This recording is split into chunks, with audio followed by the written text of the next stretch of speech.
కర్ణాటకలో పవర్ షేరింగ్‌కి సంబంధించి ఎటువంటి ఒప్పందము జరగలేదని కర్ణాటక సీఎం సిద్ధరామయ్య అసెంబ్లీలో ప్రకటించారు. 5 ఏళ్లు తానే సీఎంగా ఉంటానని ఈ సందర్భంగా ఆయన స్పష్టం చేశారు. నేనిప్పుడు సీఎంను. హైకమాండ్ డిసైడ్ చేసే వరకు సీఎంగా కొనసాగుతా. అధిష్టానం నాకే ఫేవర్‌గా ఉంది. 2.5 ఏళ్ల ఒప్పందం ఏది జరగలేదని ఈ కాంగ్రెస్ ముఖ్యమంత్రి అసెంబ్లీ వేదికగా ప్రకటించారు. చాలా కాలంగా కాంగ్రెస్ ప్రభుత్వం సిద్ధరామయ్య నేతృత్వంలో కర్ణాటక అసెంబ్లీ ఎన్నికల్లో విజయం సాధించి అధికారంలో కొనసాగుతుంది.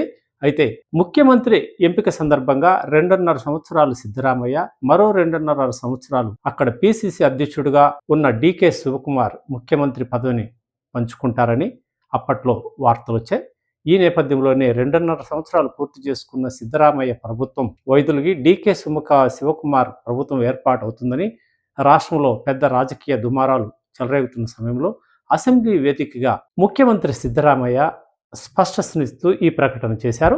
దీంతో రాజకీయ పార్టీల్లో నెలకొన్న గందరగోళం, ముఖ్యంగా కాంగ్రెస్ పార్టీలో జరుగుతున్న లాబీయింగ్కు ఈ ప్రకటన ద్వారా ఆయన చెక్ పెట్టే అవకాశం ఉంటుందని రాజకీయ వర్గాలు అంటున్నాయి. ఏదేమైనా సిద్ధరామయ్యను తొలగించి డికే శివకుమార్ని కర్ణాటక ముఖ్యమంత్రిగా చేసే అవకాశాలే ఎక్కువగా ఉన్నాయని రాజకీయ పరిశీలకులు అభిప్రాయపడుతున్నారు. గత కర్ణాటక అసెంబ్లీ ఎన్నికల్లో డికే శివకుమార్ చేసిన ఆర్థిక అంగబల ప్రదర్శన వల్లే కర్ణాటకలో కాంగ్రెస్ ప్రభుత్వం అధికారంలోకి వచ్చిందని, అయితే సిద్ధరామయ్యకి వయసు దృష్ట్యా ముందుగా ప్రాధాన్యత ఇచ్చారని, ఈయన నిజాయితీ కలిగిన నేతగా కూడా కర్ణాటకలో పేరుందని, అందుకే కాంగ్రెస్ అధిష్టానం ముందుగా సిద్ధరామయ్యను ముఖ్యమంత్రిగా కొనసాగించి 2.5 ఏళ్ల తర్వాత డికే శివకుమార్కి అవకాశం కల్పించాలని అప్పట్లోనే నిర్ణయం తీసుకున్నట్లు, అయితే ఇది బహిరంగ రహస్యమే అయినా ఈ ప్రముఖ వ్యక్తుల మధ్య జరిగే విషయాలు బహిరంగంగా వెలుగు చూడవు కాబట్టి ఇది ఒక రహస్య ఒప్పందంగానే అప్పటి నుంచి చలామణిలో ఉంది. ఈ 2.5 సంవత్సరాలు పూర్తయిన సందర్భంగా ఇప్పుడు కర్ణాటకలో పెద్ద ఎత్తున ఈ రాజకీయ చర్చల్లో ఈ అంశం భాగమైంది.